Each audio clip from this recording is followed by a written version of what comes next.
The Marine Toys for Tots foster care program is bringing hope to children who need it most. Every 2 minutes, a child enters foster care, often with only a small bag of belongings. More than 400,000 children face trauma and uncertainty, many before age 8. This May, during Foster Care Awareness Month, Toys for Tots is creating Room for Joy. In 2025, nearly 375,000 children received comfort through toys, books, and essentials, reminding them they are not alone. Donate now and change a child's life. Listen, all you New Yorkers. Excuse me, taxi. Okay, they were looking around. This is the 77 WABC minicast. I want to talk about who could have been your governor of New York, Lee Zeldin. Lee's a good guy. I like Lee Zeldin. He was on Capitol Hill there talking with Rosa DeLauro.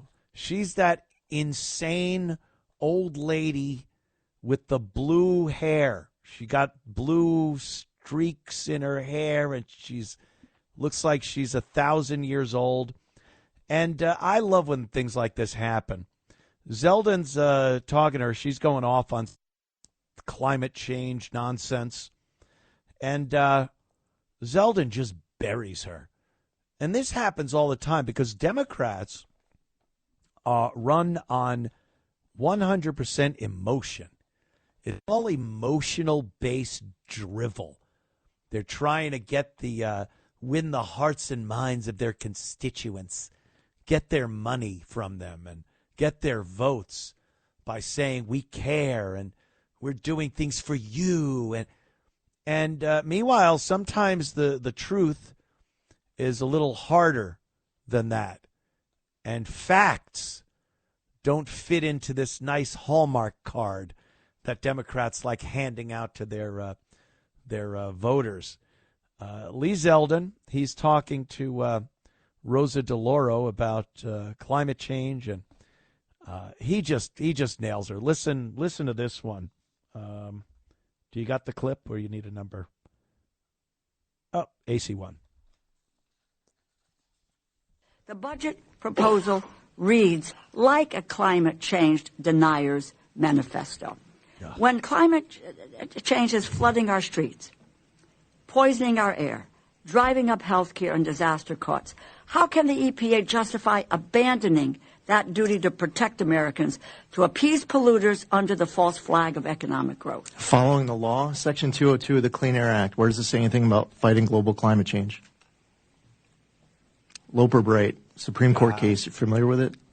No, I maybe others are not, but let me ask. But that's really important. As a member of Congress, Loper Bright says that we as an agency don't have the authority to get creative. If Section 202 of the Clean Air Act... No, but you don't have, excuse me, you do not have the right to say climate change does not exist, that it's a hoax, and that's where this administration is coming from. I understand you're upset that you don't know what Loper Bright is. Do you know what the major policies doctrine is? I'm upset because... You know what the major policies doctrine is? You know what, let me just You're a member of Congress. You should know. Well, you have moved from someone who defended the environment to all of a sudden... Being very defensive about not knowing the two biggest landmark Supreme Court cases of the last year with regards to your question. You are very defensive about changing your policy and your positions with regard to the environment. Okay. Now, you just tell me. You want me to tell you what the two biggest Supreme Court cases are of the last few years? Well, this is what I want you Michigan to tell versus me. EPA. Whoa. West Virginia versus EPA. You know, you're here because you need money from us. So halt for the second and wait for the questions and answer the questions. Well, I answered your question, and you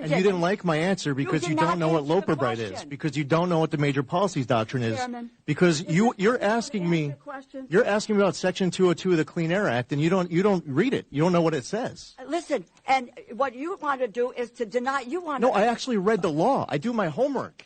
Really? You're just somebody who likes to have the microphone on. You know what I have to do? I read the law. I read the Supreme Court cases.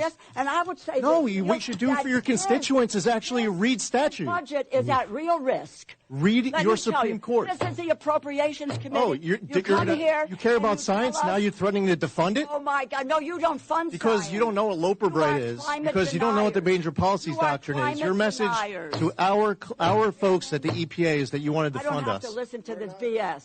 BS? Yeah, you do. You think I made up these cases? Yeah, I think you have made up a whole I lot of made BS. up Loper Bright. I made up West Virginia versus EPA. I made up Michigan versus EPA. Woe is right. What are you doing? Why are you helping polluters? We're not going to get any very far by talking on. You could cut it there. On top of each other. That is a picture perfect look at a liberal Democrat talking with anybody, not even another politician or a conservative, just anybody. There is just pure emotion, no logic, no reason. Zeldin had her right there. She wasn't knowledgeable on some of the precedent that had already been set according to what he was talking about. And the fact that she said, "You're here to get money from us."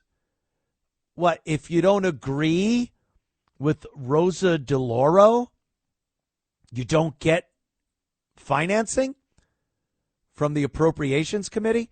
Everyone has to go in front of the Appropriations Committee with their hat in hand and say, we need money for this and this and this. And there is no personal, you're not supposed to put anything personal in it. This Rosa DeLauro isn't supposed to go, oh, I don't like what you're saying personally. I don't like that you don't believe in climate change like I do, or I say I do, so I could virtue signal. So I'm going to hold this money over your head and maybe not give it to you because you don't agree with me on a lot of these issues. That's what they do. That is exactly what they do. It's, wow. And again, she's been there forever. She gets reelected. And you go out into this country, you go into the city you live near, the town you live in, and it doesn't seem like there's a whole lot of the people that would vote for this idiot walking around. I go out, I talk to people. I don't come across a lot of people that would go, oh yeah, I vote for Rosa DeLauro. She's great. Did you hear her rambling like an idiot because she didn't understand some of the laws and precedent that was already set? No, I don't know anybody who says that. But for some reason, this is what we have in office. And you know, I get accused all the time of siding up with Republicans, and Republicans can do no wrong, and that's just not true. When things happen, I call them as I see them.